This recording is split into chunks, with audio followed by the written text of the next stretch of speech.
Let's make a delicious mango peach strawberry smoothie in just 4 simple ingredients. To get started, you're going to need 1 fresh, ripe peach.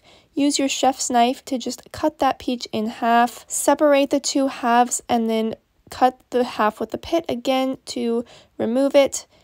If you have clingstone peaches, you can take a look at this video here to help with that. But if the peaches are nice and ripe, then that shouldn't be a problem. Remove any parts that might be a little bit hard that would have trouble blending.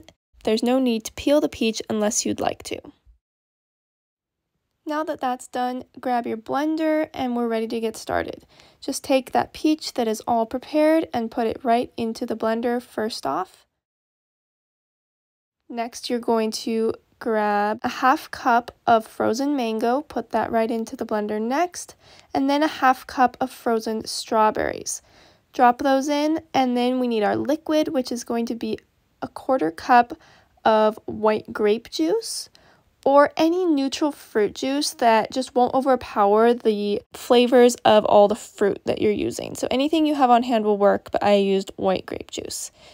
Now we're ready to blend it all up, so use the settings on your own blender and just blend it until everything is nice and smooth. This should result in a somewhat thick smoothie that's pretty smooth. If you like a thinner smoothie, feel free to add more liquid or some yogurt, or if you only have fresh fruit, you can also add some ice to thicken it up. But this is my personal favorite way to enjoy this smoothie.